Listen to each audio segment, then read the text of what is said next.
Halo teman-teman semuanya, kembali lagi di channel saya, Ridi Cesar.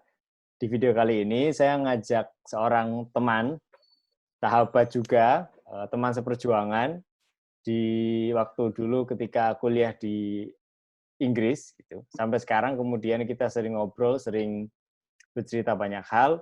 Nah, saya pengen ngajak teman saya ini untuk sharing ya banyak hal lah berkaitan dengan kehidupannya, berkaitan dengan kondisi saat ini, dan mungkin nanti kita akan bahas hal-hal yang mungkin cukup menjadi perbincangan di kalangan sosial media.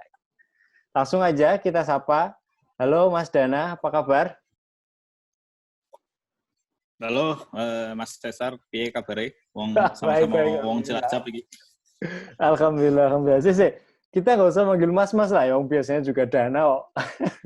Oh iya, riwe Cesar. Iya, iya, iya, iya. Gimana kabar nih? Alhamdulillah sehat, keluarga sehat juga gitu. Meski di kondisi yang tidak ideal ya, kita masih berada dalam kondisi pandemik gitu. Tapi ya setidaknya kita masih bisa berinteraksi dengan digitalisasi sekarang gitu. Mulai banyak bisa diutilisasi dengan yang dulu mungkin hanya sebatas video call, tapi sekarang teman saya ini Mas Cesar ya jadi konten kreator. Enggak, kita hanya sharing ya. Jadi apa yang bisa dibagikan gitu kan, mudah-mudahan ada manfaatnya kan gitu. Termasuk malam ini Amin, amin, amin. mudah-mudahan kita bisa kasih manfaat ke yang nonton gitu ya. Oke, jadi saya mau Sepakat. cerita dikit tentang Dana ini. Nama lengkapnya siapa sih, Dan? Lutfi Dana ya? Coba. Dana Lutfi Ilmansyah. Dana Lutfi Ilmansyah. Jadi dipanggilnya Dana. Nanti teman-teman bisa googling aja ya, Iya, Dana Lutfi Ilmansyah ya. Pasti keluar tuh. adalah kan kita sekarang terkoneksi di internet, pasti adalah namanya. Iya, Baik nama saya pribadi tuh, tapi mungkin ada orang yang sama dengan saya namanya. iya. Sekarang kan kalau zamannya kan kalau mau ketemu sama orang kan kita googling dulu namanya. Google itu terus biar nggak nyasar Google Maps dulu itu kan. Oke, jadi Dana ini awalnya saya ketemu Dana itu ketika di satu acara persiapan keberangkatan begitu, sebelum saya berangkat ke Inggris waktu itu untuk kuliah di kuliah S2 di Inggris. Ternyata ketemulah Dana, dan ternyata Dana ini sama-sama dengan saya sama-sama orang Cilacap gitu, Jawa Tengah. Nah, ya sudahlah, kita sering ngobrol, dan ya mungkin karena sama-sama Cilacap jadi apa ya, sedikit banyak nyambung begitu. Kita bahkan juga ya ngobrolnya ya kadang bahasa ngapak gitu ya, kadang bahasa Indonesia gitu kan. Dan kemudian juga di kuliahnya waktu itu juga sama-sama di Inggris. Dana itu di University of Edinburgh, sedangkan saya di University College London. Jurusanmu apa, Dan? Lali aku. Jurusannya spesifik namanya Structural and Fire Safety Engineering. Jadi saya adalah ambil spesifik di engineering untuk S2-nya gitu. S1-nya juga engineering dulu. Menarik jurusannya, karena setahu saya tidak banyak S2 yang mengambil jurusan itu, Fire Safety Engineering gitu ya. Nah, boleh ceritain dikit dong soal background pendidikanmu, soal kemudian akhirnya memutuskan ambil jurusan itu. Ini nggak apa-apa ya, cerita dikit soal pengalaman kuliah ya. Boleh dong ceritain dong. Oke, jadi S1 saya dulu ngambilnya teknik sipil di di tempat di mana tempat ada gajah duduk itu di Bandung dan S10. Jadi silakan googling lah ya. Jadi saya ngambil teknik sipil, terus lulus tahun 2013 dan memutuskan untuk kerja dulu. Setelah lulus itu ingin merasakan dunia kerja itu gimana sih, ingin rasa itu jarang. Nah, pegang duit gimana, ngerasain juga dulu di di perusahaan yang bergerak di bidang telekomunikasi. Terus tahun 2000, sebenarnya saya mulai coba untuk daftar-daftar S2 itu tahun 2015. Cuman memang baru lolos seleksinya tuh tahun 2016 dan berangkat kita di tahun 2016 Agustus ya kalau nggak salah berangkat tuh tanggal 2016 Agustus. Jadi alasan kenapa saya ngambil jurusan itu sebenarnya agak sedikit apa ya istilahnya balas dendam dalam tanda kutip balas dendam gitu. Karena dulu waktu S1 saya minta pengajuan tema tugas akhir. Tema tugas akhir itu pengen tentang yang berhubungan dengan keselamatan gitu, tentang safety gitu kan. Teknik sipil, safety gitu, terus spesifik tentang keselamatan kebakaran. Kenapa tentang keselamatan kebakaran? Karena dulu tuh di Ganesha 10 itu ada 2 gedung yang cukup terkenal. Itu ada gedung namanya Gedung Aula Barat dan Gedung Aula Timur. 2 gedung itu sebenarnya punya nilai histori yang cukup ini ya, soalnya dia hitungannya udah satu milenia gitu, udah 100 tahun. Nah, karena sudah 100 tahun dan uniknya adalah gedung itu terbuat dari kayu seutuhnya. Jadi struktur utamanya kayu dan semuanya kayu. Jadi kayu-kayu gelondongan besar yang mungkin hanya bisa dilihat di galangan kapal gitu kan. Nah, itu dibikin struktur bangunan dan dari situlah sebenarnya nilai historisnya banyak karena di situ tuh mulai dari dulu wisudanya tuh sebelum di Sabuga gitu kan. Nah, itu dulu tuh banyak kan wisudanya di situ. Gitu. Terus kalau ada acara-acara di situ. Nah, ketertarikan saya terhadap kedua gedung ini gitu kan membawa saya untuk bagaimana mencari mempreserve gitu kan supaya kalau misalnya terjadi kejadian kebakaran itu kan apa sih yang kita harus lakukan terhadap kedua gedung itu. Nah, saya ajuin itu dulu dan ternyata ditolak sama dosen pembimbing saya gitu. Karena dia bilang topik ini nggak cocok buat anak S1 katanya. Lebih baik nanti buat anak S2 gitu. Oke. Nah, seiring ya kerja gitu kan, terus pengen banget ada kesempatan untuk lanjut dan waktu itu emang negara Kesatuan Republik Indonesia ini lagi menggalakkan banget program S2-nya gitu. Nah, saya tidak ingin melewatkan kesempatan itu. Akhirnya saya mengajukan untuk ambil S2 yang berhubungan dengan keselamatan kebakaran. Dan kenapa ngambil yang struktural? Karena itu lebih ke supaya bridging-nya lebih gampang sih antara teknik sipil dan tentang keselamatan kebakaran sendiri. Karena kalau dilihat dari kurikulumnya justru keselamatan kebakaran itu banyak berhubungan dengan teknik mesin. Jadi justru ini dua latar belakang yang berbeda. Saya coba cari jalan tengah gitu kan, ada teknik sipil dan ada keselamatan kebakaran, dan ketemunya ada di University of Edinburgh. Dan alhamdulillah lolos beasiswa, lolos juga seleksinya di University of Edinburgh, off we go gitu kan tahun 2016 itu. Itulah ceritanya. Oke, panjang ya ternyata ya ceritanya ya. ada getirnya di situ. Iya. Jadi kalau boleh saya rangkum tadi ada semacam misi balas dendam. Bahwa ketika S1 tidak diizinkan untuk membahas topik itu, kemudian ada kesempatan S2 dan kemudian memilih untuk jurusan masuk ke jurusan itu gitu ya. Terus gimana selama kuliah itu tadi kan bilang ada background teknik mesin gitu ya, ada kemudian ternyata backgroundmu adalah teknik sipil gitu ya. Cukup kewalahankah selama kuliah atau gimana? Oh, bukan cukup, sangat kewalahan. Karena kebanyakan anak-anak yang ngambil S2 itu kan katanya oke lah cari peluang untuk bisa lebih, kalau mungkin S1-nya dulu bisa dibilang nyari nilainya itu bisa dibilang agak susah gitu karena kita banyak aktivitas lah di himpunan, terus ada aktivitas lain gitu kan. S2 bisa fokus gitu kan. Saya mencoba mengeksplor kesempatan itu, tapi memang dengan kekurangan background-nya tadi gitu kan, saya harus cross background antara sipil dan mesin. Itu membuat saya sebenarnya kewalahan gitu di sana. Jadi dan akhirnya mindset saya adalah daripada saya harus kayak tidak menyenangi itu dalam perjalanannya gitu dan menyesali kenapa saya ngambil ini gitu. Ya saya coba untuk di mindset saya waktu itu adalah untuk survive gitu. Jadi apapun yang ada di depan saya coba untuk lalui dulu gitu kan, terlepas nanti hasilnya seperti apa. But yang penting adalah saya punya rasa kebanggaan bahwa saya berani gitu. Saya berani untuk mencoba hal ini, saya berani untuk menjalaninya gitu kan, terlepas dari hasilnya seperti apa. Alhamdulillah lolos juga. Dan memang saya juga udah alert sih, karena dulu waktu ujian tuh kan maksimum ada 2 kali ya gagal. Jadi kalau misalnya ada 2 yang gagal, tidak diperbolehkan untuk lanjut untuk ngerjain tesisnya. Gitu. Jadi lulusnya hanya sebatas diploma gitu. Jadi nggak dapat gelar master lah istilahnya di situ. Jadi saya udah 2 itu terakhir, dua mata kuliah nggak lulus gitu kan. Tapi alhamdulillah setelah direview ulang gitu masih tetap lanjut untuk tesisnya. Oke, wow.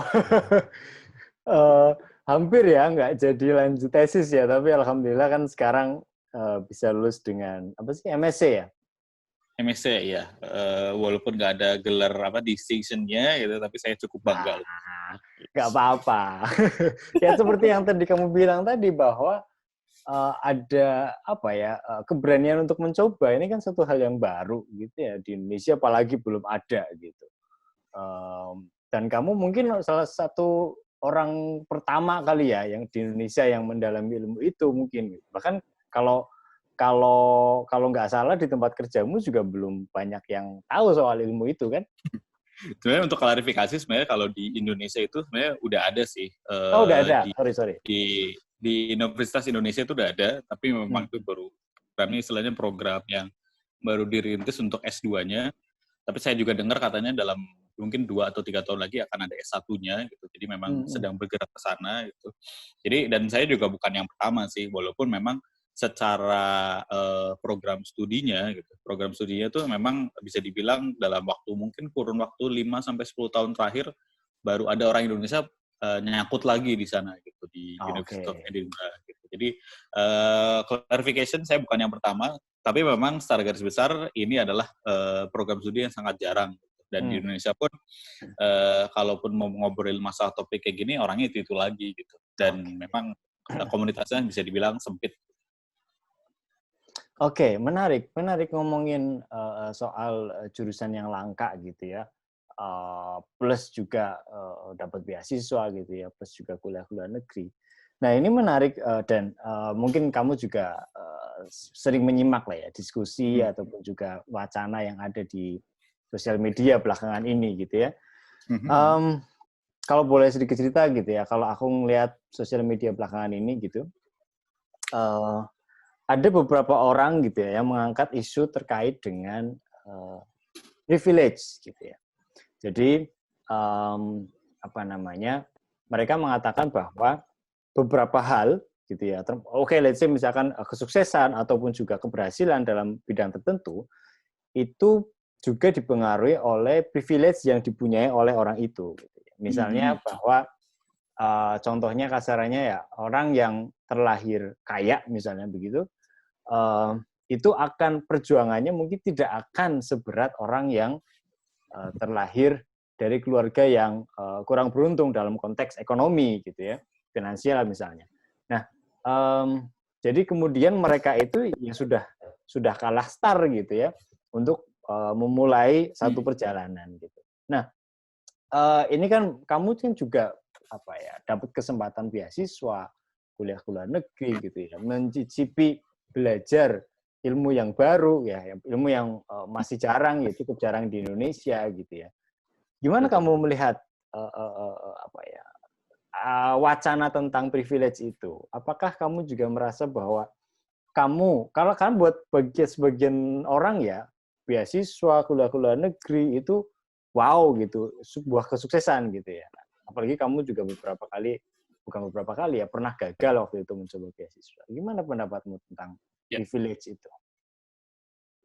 Saya tentang privilege ya, sekarang lagi siwer ya di kalangan netizen. Tapi memang jelas sih bahwa saya juga setuju bahwa sebenarnya privilege itu istilahnya adalah sebuah hak yang kadang-kadang kita tidak minta tapi didapatkan gitu kan, dan kita mencoba untuk mendapatkannya itu juga gitu. Terkait masalah beasiswa, saya yang termasuk yang ya kalau bisa dari latar belakang, kita sama-sama orang Cilacap. Berapa banyak sih orang Cilacap yang bisa mengecam S2 dan bisa di luar negeri gitu kan. Dan itu menjadi salah satu filter yang ya bisa dibilang bahwa kita ya termasuk yang berprivilege itu. Jadi kalau misalnya saya sendiri ditanyakan apakah kamu orang berprivilege, ya karena tidak banyak dari lingkungan kita ya maksudnya lingkungan tempat kita lahir mungkin ya di Cilacap lahir, terus kemudian bisa besar, mengecam pendidikan apa namanya S2 gitu, apalagi di luar negeri, itu tidak mungkin masih bisa kita hitung dengan ya kalau jari mungkin enggak ya, tapi dalam artian hitungan puluhan atau ratusan itu dari mungkin ribuan atau sampai apa namanya ratusan ribu orang yang ada di kota Cilacap itu hanya segelintir itu. Terus sebenarnya gampangnya gini sih, tadi kan bisa dibilang bahwa orang yang sudah mempunyai privilege atau mereka yang punya kemampuan yang sudah given dari awal, sehingga startnya tuh mereka bisa dibilang punya start yang terlebih depan. Kayak kalau misalnya MotoGP dia dapat pole position, kita mungkin urutan ke-20 gitu kan. Iya, iya, iya. Nah, itu sebenarnya sudah terlihat dari mekanisme yang ada waktu seleksi ini sih penerimaan S2-nya tapi yang di Universitas Edinburgh gitu kan. Rata-rata kan kalau misalnya dirimu adalah seorang warga Eropa, itu pasti kan kita lihat deh biaya pendidikannya gitu, biaya masuknya aja udah beda. Kalau kamu adalah orang Eropa, biaya masuknya itu bahkan bisa dibilang hanya setengahnya dari biaya yang non Eropa gitu kan. Dari situ kan sebenarnya sudah memberikan statement jelas bahwa kalau kamu bukan orang Eropa ya kamu harus ngumpulin duitnya lebih mahal lagi gitu kan di sana. Nah, itu kan sebenarnya sudah menjadi ada sebuah filter dari sistem yang sendiri bahwa orang yang memiliki kemampuan finansial lebih besar, maka chance-nya pun secara tidak langsung lebih besar. Jadi memang kalau misalnya ditanya bahwa ada romantisme yang mengatakan bahwa tapi ada beberapa orang-orang yang struggling itu bagus gitu kan dari bawah sampai ke atas gitu kan. Akhirnya kan jadi kayak sebuah romantisme gitu dalam artian kayak oke, coba lihat deh si A si B gitu kan. Tapi kan kita harus nge-reflect balik juga bahwa lagi-lagi ini soal bagaimana kamu menempatkan diri kamu sendiri gitu kan. Kemampuanmu tuh sampai seberapa dan kamu bisa stretch kemampuan kamu tuh sampai seberapa sehingga kamu tuh punya, misal tujuan ke A gitu kan, kamu mau pengen jalan dari rumahmu ke Indomaret gitu. Nah, ada rumahnya yang B yang ternyata cuma tetangganya Indomaret gitu kan. Jadi kayak tinggal jalan berapa langkah versus kamu harus nyalain motor dulu itu kan, ambil helm gitu kan. Ada motornya harus diisi bensin dulu misalnya gitu. Jadi kan ada proses yang bisa dibilang berbeda dibanding sama orang-orang yang memang secara apa ya istilahnya tadi bisa dibilang berprivilege itu ya sesimpel itu sih antara orang tetangganya ya Indomaret gitu kan sama orang yang lokasinya 1 kilometer dari Indomaret dan harus pakai motor gitu. Oke. Nah, oke lah kalau tadi kemudian kita misalnya merupakan orang yang punya privilege itu gitu ya. Ya kalau kita melihat background kita, meskipun kita sama-sama orang Cilacap tapi kita juga jangan dilupakan juga kita besar di kota besar, gitu kan, yang mana mungkin akses internet banyak gitu ya, pelatihan bahasa Inggris banyak, seminar banyak dan lain-lain lah ya gitu ya. Nah, apakah itu berarti kemudian bahwa ketika misalnya kita setuju bahwa semua atau bukan semua ya, kesuksesan itu juga dipengaruhi oleh privilege. Apakah contohnya misalnya kita lagi ngobrolin soal kuliah di luar negeri ya. Apakah kemudian kuliah di luar negeri itu kemudian bukan menjadi sebuah kebanggaan?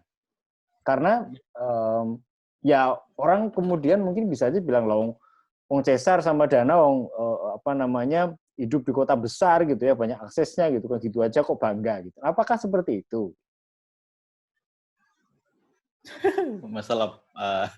Kalau masalah kebanggaan biasanya kan hubungannya sama ego. Saya lagi sih. Kalau saya melihatnya, aku sendiri gitu kan.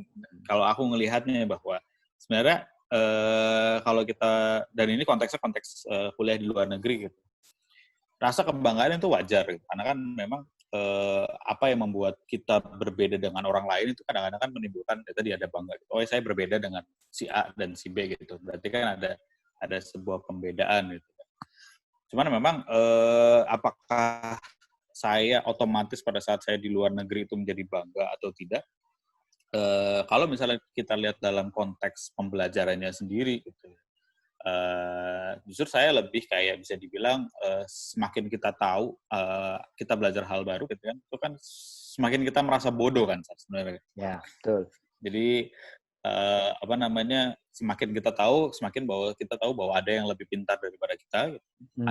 Ada yang bahkan istilahnya makin seneng dengan kepintarannya, ada juga yang jadi sombong gitu, ada juga yang makin humble kan.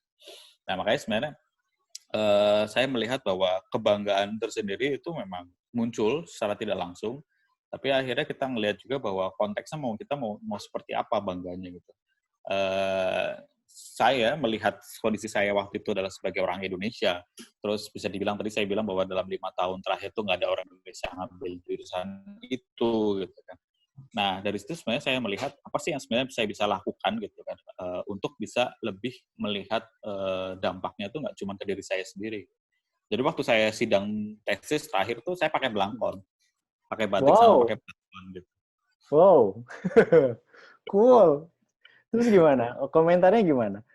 Iya, saya sebenarnya nggak bermaksud untuk kayak oke ini saya pas lagi tesis nggak bilang bahwa ini belangkon dari Indonesia, Ya, enggak ya, sih, ya. cuma lebih kayak saya ingin membedakan diri saya dengan orang lain waktu itu dan ingin menonjolkan sisi Indonesianya di mana. Nah itu sebenarnya salah satu faktor kebanggaannya juga kan situ kan, bahwa saya beda gitu kan. Tapi bangganya ini bukan untuk istilahnya menjadi sombong yang bisa dibilang malah menyakiti orang lain, tapi lebih bagaimana tujuannya ngapain sih bangga itu gitu kan? Apakah itu memberikan dampak yang positif ke orang lain atau hanya kayak ya sudah saya jadi songong gitu. Saya pengen mengakukan gitu kan. Nah, kalau saya waktu itu pemikirannya adalah saya dibiayain sama negara gitu kan. Terus bisa kuliah juga gara-gara skema beasiswanya negara misalnya. Nah, apa sih yang bisa saya jadikan timbal balik selain masalah kualitas pendidikan saya, dan saya tahu kualitas pendidikan saya waktu S2 itu ya tadi kayak bilang saya berusaha untuk survive doang gitu kan. Berarti saya harus nambah apa nih gitu kan. Ya saya kepikiran bahwa saya boleh deh nambahin suatu gimmick gitu kan di akhir, bahwa waktu saya sidang saya mau menunjukkan keindonesiaan saya gitu. Saya pakai batik, saya pakai belangkon gitu kan, dan saya present tesis saya di situ. Dan memang nggak banyak yang menanyakan, tapi ada beberapa yang kayak is that kind of a new hat gitu kan, something happening with you gitu kan. This is traditional hat from Indonesia, saya bilang gitu. Especially from Java Island gitu kan. Ada yang nanya gitu, ada juga yang enggak gitu. Dan karena memang konteksnya adalah konteks sidang, nggak nanyain masalah busananya saya gitu. Ya, ya, ya. But itulah salah satu yang apa ya, saya bisa bilang bahwa kebanggaan itu kadang kita harus lihat apa sih yang sebenarnya pengen kita capai dari sebuah kebanggaan itu. Apakah hanya mengakukan aku saja gitu kan, hanya bilang bahwa ya saya adalah Dana Lutfi Ilmansyah MSc misalnya gitu. But setelah dipikir-pikir dari situ apa sih sebenarnya si Dana Lutfi MSc itu siapa gitu loh. Terus efeknya ke orang lain gitu kan, itu gimana. Makanya sebenarnya privilege, kalau kembali kita ke konteks privilege-nya tadi gitu, dari privilege itu tuh karena memang orang yang sudah dibekali lagi dengan suatu apa ya istilahnya head start yang lebih panjang gitu ya, apakah mereka sadar bahwa mereka punya tanggung jawab yang lebih terhadap head start-nya itu. Kalau misalnya mereka sadar ada tanggung jawab lebih terhadap head start-nya itu kan, maka mereka akan berusaha untuk mencoba untuk membawa tanggung jawabnya itu dan menjawab tanggung jawabnya tersebut. Nah, salah satunya ya yang saya coba lakukan adalah karena saya itu adalah beasiswa negara, gitu kan, saya mencoba untuk membawa negaranya juga dalam konteks pembelajarannya saya. Oke, ya menarik ya. Kalau tadi kan aku tangkap poinnya sih bahwa ya kebanggaan itu kembali ke diri masing-masing gitu ya. Dan tadi aku suka banget bahwa itu tergantung apakah kita mengakukan diri kita gitu ya, berkaitan dengan apa gelar yang kita dapat atau ilmu yang kita dapat gitu ya. Nah, kemudian aku kepikiran satu hal dan bahwa apa ya? Apakah kemudian nah aku mau nanya dari mana yang mulainya? Oke. Menurutmu kalau tadi kita ngomongin soal privilege dan lain-lain gitu ya. Kemudian kan sekarang banyak nih, nggak tahu masih banyak atau enggak ya. Orang yang udah kuliah ke luar negeri gitu ya, kemudian dia sharing gitu ya. Kemudian dia memotivasi orang lain untuk bisa kuliah ke luar negeri gitu ya. Apakah itu apa ya kemudian menjadi hal yang sia-sia begitu karena mungkin ya mentang-mentang oke lah privilege tidak semua orang bisa gitu ya. Apakah itu kemudian menjadi sia-sia atau itu juga masih diperlukan agar misalnya kemudian orang-orang yang ingin juga kuliah ke luar negeri kemudian bisa apa ya apa ya kalau bahasaku biasanya merawat mimpinya misalnya gitu. Itu gimana nih? Karena banyak orang nih di luar sana yang kadang suka nyinyir gitu ya. Oh gitu kan udah dapat beasiswa kuliah ke luar negeri balik-balik ya paling jadi apa selebgram gitu selebgram misalnya apa namanya karena followersnya banyak gitu ya terus kemudian ngisi seminar motivasi gitu dan lain-lain. Menurutmu gimana? Oke. Menarik sih apa namanya sebuah pertanyaan yang sebenarnya feels like at home gitu. Karena juga saya waktu pulang dari luar negeri kayaknya saya pengen sharing nih apa yang saya dapat dari sana. Tapi nggak usah jauh-jauh dari S2 sih. Karena saya juga punya pengalaman pribadi terhadap suatu kesukaan saya. Gitu. Jadi dulu tuh saya waktu SMP itu ini agak detouring dikit ya, tapi nanti akan saya coba wrap up masalah S2 aja. Siap. Jadi waktu SMP itu saya punya kegemaran untuk seneng di Jepangan. Oh jadi ya. SMP tuh udah mulai senang di Jepangan gitu. Kan zaman-zaman kita SMP itu udah mulai kan ada di Jepangan tuh masuk sebelum Korea Wave tuh masuk ke Indonesia Jepang dulu. Gundam. Nah, belum sampai Gundam. Oh belum ya, belum. Pokoknya di Jepangan zaman anime gitulah istilahnya. Iya, nah, siap. Di SMP di Cilacap itu istilahnya memang dia masih baru berkembang gitu. Dan saya mencoba untuk kayak mana sih teman-teman yang senang sama ini gitu. Nah, dan ya karena dulu adalah bisa dibilang saya bisa dibilang kayak coba ngobrol ini ke semua teman gitu kan. Dan semua teman pasti ada yang relate, ada yang enggak gitu. Ada yang kayak apa sih dan nggak jelas banget di Jepangan gitu ya. Atau oh iya sama-sama senang gitu kan. Kan ada dua kubu lah ya gitu. Ada yang senang banget, ada yang anti banget misalnya seperti itu. Itu sebenarnya sama aja gitu kalau kita berbicara dengan ini kan pada saat nanti kita mau sharing gitu. Nah, ada orang yang memang kesulitan dalam artian saya kalau mau nyari pertanyaan nyari jawaban atas pertanyaan saya harus ke siapa gitu. Apalagi yang berhubungan dengan konteksnya dalam mau S2 gitu. Dengan adanya orang-orang yang sharing setidaknya dia punya sebuah chance untuk menjawab pertanyaannya itu.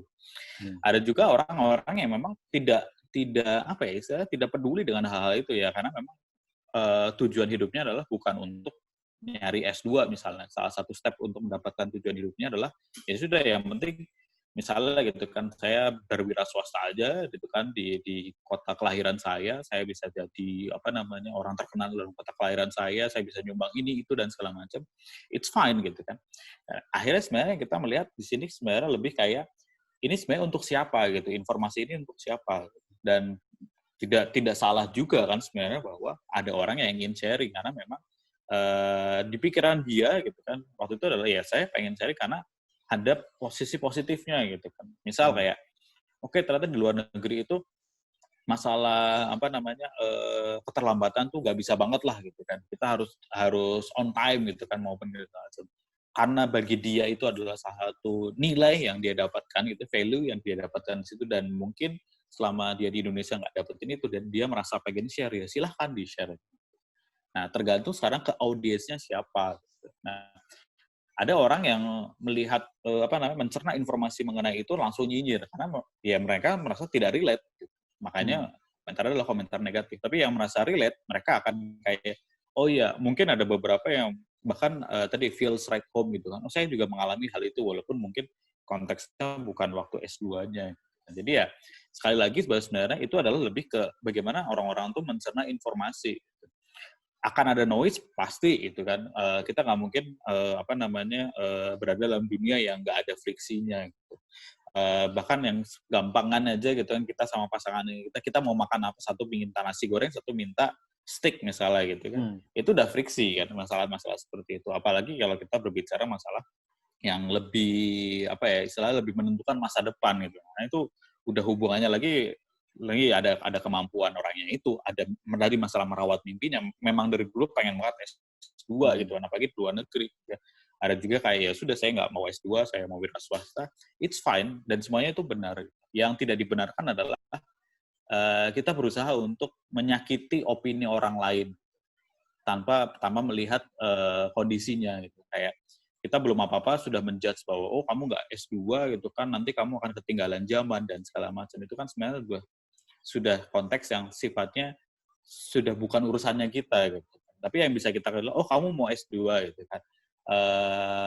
Kalau misalnya kamu butuh saran, ya silahkan kontak saya. Oh kamu mau S2, oh, kalau gitu mungkin yang perlu kamu siapkan adalah ini. Tapi kalau misalnya, oh ya saya nggak mau, ya sudah gitu, jangan memaksakan. Jadi intinya adalah jangan sampai kita memaksakan suatu ide gitu ya, memaksakan suatu yang sebenarnya tuh mereka juga tidak membutuhkan itu.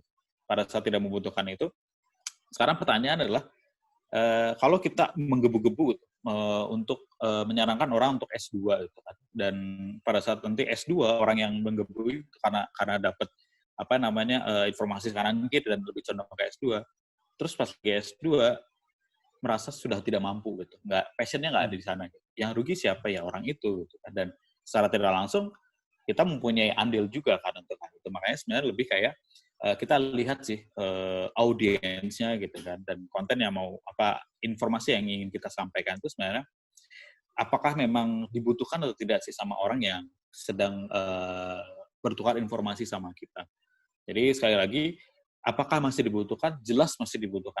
Ada orang-orang yang mencari informasi itu, masih bingung gitu. Siapa tahu tetanggamu, tetangga kita di Cilacap itu kan ada yang pengen gitu kan nanya, ya bisa ditanya gitu kan. Ada juga yang kayak, wah Sar kayaknya kita mungkin nggak S2 dulu deh gitu kan. Saya lebih seneng di kampung gitu kan, memberdayakan masyarakat kampung, it's fine gitu. Karena memang setiap orang tuh punya porsinya masing-masing sih dalam memberikan sebuah dampak di lingkungan kita. I see, ya. Jadi memang daripada sibuk ngurusin orang yang nggak butuh, mending kita sibuk ngurusin orang yang butuh kita gitu ya. Ya, secara garis besar seperti itulah. Iya, oke, menarik ngomongin soal privilege ini ya. Kalau tadi aku ngobrolin soal kaitannya dengan kuliah ke luar negeri, dapat beasiswa gitu ya, dan lain-lain gitu ya. Kalau kamu mungkin punya cerita tersendiri gitu dan soal privilege ini gitu. Siapa tahu yang mungkin menjadi keresahanmu gitu ya, yang mungkin kayaknya perlu buat dibagi. Soal privilege sebenarnya. Kalau dari keresahanku pribadi sih sebenarnya gini, kadang saya sendiri masih mengalami ini gitu. Jadi kayak kapan sih kita puas dalam suatu achievement gitu, sampai kita lupa bahwa ada beberapa orang yang mungkin bahkan lebih harus dibantu dibandingin pencapaian kita tersendiri. Kalau saya pribadi masih berada di tahap kayak saya masih belum selesai sama diri saya sendiri gitu. Asik. Jadi masih pengen ada sesuatu yang pengen saya raih, tapi kok kayaknya impact-nya nggak kerasa banget tuh sama yang lain. Itu jadi keresahan kita sih. Kadang-kadang kan gini, kita mempunyai 1000 macam alasan gitu untuk mencapai apa yang kita inginkan. Keinginan kan banyak kan. Tapi apakah itu menjadi sebuah pembenaran gitu ya? Apakah itu memang hanya sebatas nafsu kita belaka gitu? Nah itu yang jadi keresahan saya juga, dan itu yang menjadi mungkin ada hubungannya dengan privilege juga kan. Jadi kayak misalnya kamu lagi sekarang dalam dunia kerja pengen menata karir gitu kan. Nah terus kamu kenal sama bosnya gitu kan. Tapi kamu lupa dengan performa teman-teman tim di sebelah kamu gitu. Sampai kamu harus ngejilat gitu kan, kayak oke semuanya itu gara-gara saya, tapi padahal itu adalah achievement tim bersama gitu. Nah, di mana sih batas? Nah, keresahan saya adalah di mana sih batas di mana kita memang bisa membranding diri kita bahwa kita adalah berbeda gitu. Kita punya kemampuan set skill of X, Y, Z gitu kan. Tapi bagaimana kita juga mulai bisa membalance bahwa kita bisa nih gitu kan melakukan kolaborasi, soalnya teman-teman yang kurang bisa kita bantu, tapi tanpa harus kayak istilahnya terlalu menyuapin mereka gitu, karena mereka juga butuh untuk berkembang secara diri mereka sendiri kan. Nah itu keresahan yang saya sendiri lagi rasakan, karena ini berhubungan dengan kerjaan sehari-hari saya gitu di suatu perusahaan. Jadi gimana caranya kita mencoba untuk stay, istilahnya kita mau memacu diri kita cepat gitu kan. Tapi di satu sisi kita juga tidak ingin tim kita tuh terlalu ada di belakang, jadi gap-nya terlalu besar. Pada saat gap-nya terlalu besar, maka satu unit itu gitu kan, saya merasa bahwa satu kendaraan itu justru malah tidak bisa bergerak dengan kencang karena satu akan terbebani banget gitu kan. Nah, satu lagi akan ingin berlari kencang, dan itu kan ada hubungannya dengan privilege kan, karena satu yang pengen lari kencang dia udah punya nih segalanya untuk lari kencang, tapi yang di belakang dia lagi nggak punya. Nah, gimana sih kita mencoba untuk istilahnya mengkonekkan itu supaya secara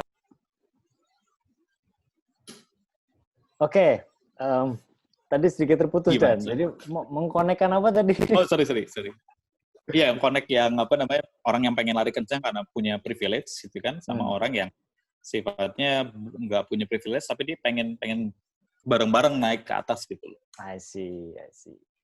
Kompleks ya memang kalau ngomongin soal tempat kerja gitu ya, karena kita bukan bukan bekerja sendirian gitu ya, ada orang lain yang juga satu tim dengan kita gitu. Ketika kita memang bisa lari kencang, yang lain mungkin belum bisa gitu, jadinya pincang gitu kan.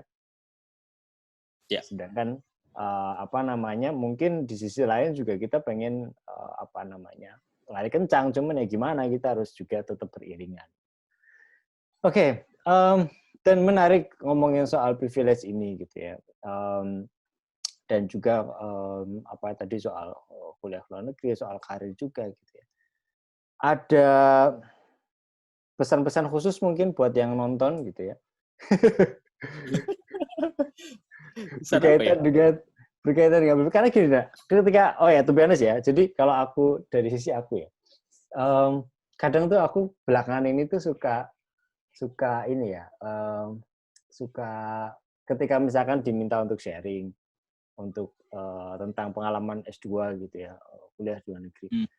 Satu, aku pribadi ya, aku merasa aduh itu udah terlalu lama nggak sih gitu ya. 2016 dan diulang-ulang gitu ya. terus 3 tahun gitu ya gitu. Aku merasa gitu. Satu, yang kedua, aku kemudian merasa biasanya kalau ketika di akhir acara itu aku kemudian pesan bahwa kasarnya ibaratnya gini ya. Kamu kan gini.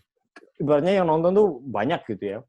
Aku merasa bahwa kalau memang kemudian kan kita ikhtiar gitu ya untuk bisa kuliah negeri dengan beasiswa gitu ya. Kalau memang kemudian nggak berhasil, ya sudah nggak apa-apa gitu ya, karena semuanya juga sama aja gitu ya. Ukurannya bukan kemudian hanya apakah kamu bisa kuliah negeri atau enggak gitu, tapi juga ukurannya misalnya kebermanfaatanmu buat orang lain gitu ya. Ataupun juga kesusahan yang berdasarkan indikatormu gitu. Nah, tapi juga kalau di sisi lain juga aku juga berpikir bahwa benar kata kamu tadi, mungkin ada juga orang-orang yang butuh informasi itu, ada orang yang butuh semangat itu gitu. Jadi kadang dilematis ya menurutku. Saat di sisi lain aku juga harus menyadarkan bahwa S2 itu kuliah luar negeri itu juga tidak semua loh. Artinya gini, tidak semua orang harus kuliah luar negeri dengan beasiswa gitu. Sepakat. Masing-masing punya tujuannya sendiri, punya indikator kesuksesannya sendiri, punya goal, life goal-nya sendiri gitu ya. Tapi di sisi lain juga aku di situ sharing buat orang yang mau benar-benar perlu gitu. Buat yang nggak perlu ya nggak apa-apa, bukan berarti kemudian kamu gagal, tapi juga ini soal perbedaan tujuan hidup misalnya gitu. I see. Paham sih. Ada dilematis ya di bagian akhirnya gitu kan, pada kita kan biasanya gitu kan. Kita beranjak dengan niatan yang sifatnya bisa dibilang sudah tegas gitu kan, niatan yang positif gitu. But in the end kan akhirnya kayak seolah apa yang saya lakukan sebenarnya benar apa salah sih? Ya, ada sebuah dilematis kayak gitu kan. Jadi pada saat in the end tuh kayak ada sebuah keraguan gitu ya, yang kayak iki bener ora sih? Ini tuh bener nggak sih? Itu ya, sebenarnya wajar juga sih, kayak Karena juga apa ya istilahnya, akan keraguan itu justru jadi kayak semacam balance kan, checking and balance gitu, bahwa sebenarnya kita masih punya sense of istilahnya apa ya istilahnya, nggak pongah gitu kan. Karena pada saat orang sudah menutup apa ya istilahnya, sebuah doubt itu di akhir gitu, berarti dia sudah bisa dibilang tidak peka dengan apa yang terjadi kan. Kalau dirimu sudah apa masih merasa seperti itu, justru ada sebuah kepekaan nih, dan mungkin itu menjadi pembelajaran yang memang apa yang sudah terjadi di belakang kita nggak bisa merubah itu kan. Jadi kayak ya what it's done is done gitu. Tapi apa yang bisa kita ganti adalah sekali lagi apa yang kita bisa perbuat pada saat itu dan yang di masa depan gitu. Jadi sekali lagi sebenarnya concern itu valid dan sangat logis gitu. Apa namanya?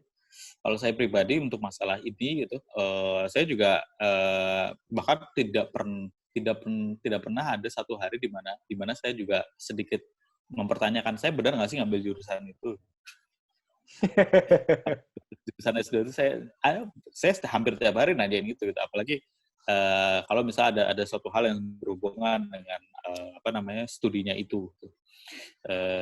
Kadang juga kok saya balik gini-gini aja gitu kan, ini udah 3 tahun yang lalu gitu kan, terus kayak hidup masih gini-gini aja gitu. Nah, ya itu menjadi sebuah apa ya istilahnya, renungan ya, memang justru itulah saat dimana kita tuh ada momen refleksi. Jadi kalau dari saya pribadi untuk pesan-pesan kayak apa hubungan dengan privilege dan segala macam, buat orang-orang yang merasa dirinya berprivilege kan ya apa namanya ya, jangan lupa refleksi sih. Ya, tadi saya bilang bahwa dengan kamu mendapatkan privilege itu, apakah kamu mau hanya memikirkan dirimu saja atau mungkin kamu akan mencoba untuk mulai memikirkan orang lain. Terus orang-orang yang sifatnya memang bisa dibilang kurang berprivilege gitu, bukan berarti dirimu tuh nggak berarti apapun itu, karena nggak mungkin sih, karena di atas langit masih ada langit, terus di bawah bumi masih ada tanah gitu. Bahkan kita dikuburnya di bawah tanah. Jadi kayak istilahnya semua itu ada levelnya gitu kan, dan jangan berkecil hati. Mungkin kalau misalnya kamu merasa bahwa sekarang lagi ada di fase yang paling bawah dalam hidupmu, gitu kan, yakinlah bahwa kehidupan itu sama kayak roda sih. Waktu kita S2 kayak kita seolah ada di atas puncak roda kan, bisa menikmatin Iya, sana sini. iya. Tapi pas lagi kembali ke Indonesia jadi pegawai korporat kayak seolah hidup itu gini-gini aja gitu kan. Ya itulah hidup gitu. Iya, iya, iya, iya, iya. Iya, iya. Jadi kadang memang apa ya, bener, aku setuju banget. Ya, well, kadang kayak sekarang nih, ini waktunya cocok malam-malam, mau tidur ya kan, refleksi gitu ya, bahwa ya kadang hidup memang kadang di atas, kadang di bawah. Tapi kadang suka lupa juga, Dan, bahwa kita juga lagi di bawah gitu. Jadi yang ada yang menggerutu aja gitu kan. Oke, ya Ngopi sih. dulu lah kalau menurut. Iya, iya. Apa ya, setuju banget gitu ya, ketika S2 itu juga mungkin ini yang akan buat teman-teman yang pengen S2 juga ya, kuliah S2 di luar negeri ya. Mungkin nanti meskipun mungkin nggak semua ya, ada juga yang mungkin sama kayak kita kali ya. Jadi ketika S2 waduh gitu ya, seakan itu kita pengen mengubah dunia gitu.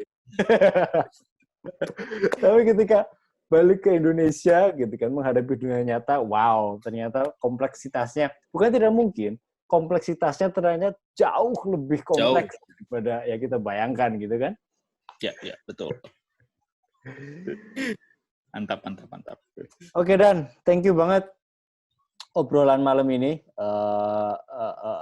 Aku dapat insight baru ya, bahwa dari dulu, bukan dari dulu ya, sejak wacana soal privilege ini mengemuka di sosial media, aku tuh pengen diskusi gitu ya terkait dengan hal ini gitu ya, karena kan apa namanya, I know di luar sana gitu, bahkan kita juga banyak sekali perspektif yang berbeda gitu ya, dan mudah-mudahan ini bisa jadi nambah perspektif buat teman-teman juga yang nonton ini gitu ya, bahwa ya privilege itu ada gitu ya, tapi juga bukan berarti kemudian kita menyerah pada apa ya, privilege atau non privilege itu gitu. Pasti ada ikhtiar yang kita lakukan gitu ya. Nanti kemudian perkara apakah garis finishnya sama atau enggak itu kan menurutku pribadi kan juga tinggal ditentukan oleh apa yang kamu tuju gitu kan. Indikator setiap orang beda-beda. Kalau aku suka nyebut tuh setiap orang punya kisah dan perjuangannya masing-masing. Punya Karena ini ya apa namanya, punya apa? Punya lembaran hidupnya masing-masing gitu ya. Yang dia tulis sendiri gitu. Betul gitu. Apa ya? Kita nggak bisa mengukur apa ya kesuksesan orang gitu ya hanya dari kacamata kita kan gitu. Setiap orang punya standar masing-masing. Ada yang suksesnya apa namanya bisa menghajikan orang tua, that's it misalnya gitu. Ada yang suksesnya bikin perusahaan gitu. Ada yang suksesnya jadi presiden. Ini tiap orang punya goals masing-masing gitu kan. Dan itu ya tinggal dikembalikan lagi ke goals masing-masing orang itu. Oke, Dan, begitu. Buat teman-teman ini kalau yang pernah nonton channel saya yang awal-awal waktu masih zaman-zaman belum belum YouTube belum seramai ini gitu ya, dulu waktu awal balik ke Indonesia tuh saya sama Dana juga pernah bikin video. Nanti saya taruh linknya di bawah lah ya, di description gitu, tentang bagaimana mendapatkan beasiswa ketika sedang bekerja gitu kan. Karena kan kita juga berdua waktu itu dapat beasiswanya ketika lagi bekerja gitu. Jadi itu waktu awal-awal, jadi masih pakai kamera handphone gitu ya. Dan kameranya kamera seadanya, jadi ya mudah-mudahan kalau teman-teman mudah-mudahan ini lebih enak dilihat dan mudah-mudahan bisa lebih bermanfaat ya buat teman-teman. Amin. Ini ya buat teman-teman yang udah nonton sampai detik ini loh, ini udah hampir 1 jam loh gitu ya, masih bertahan, mudah-mudahan ada manfaatnya. Mantap. Thank you Dana sekali lagi, sukses buat karirnya, keluarganya dan adik bayinya, mudah-mudahan jadi anak yang solehah. Amin. Thank you buat doanya, bro. Dan sama lah untuk dirimu juga, karir dan juga sedang menantikan juga kan kelahiran anaknya. Ya, dilancarkan ya semuanya ya. Apalagi di kondisi seperti ini pasti was-was, tapi ya insya Allah diberikan kelancaran. Amin. Sehatlah buat kita semuanya ya. Amin. Oke. Baik, thank you ya Dan ya. Ya, sama-sama Cesar. Yo.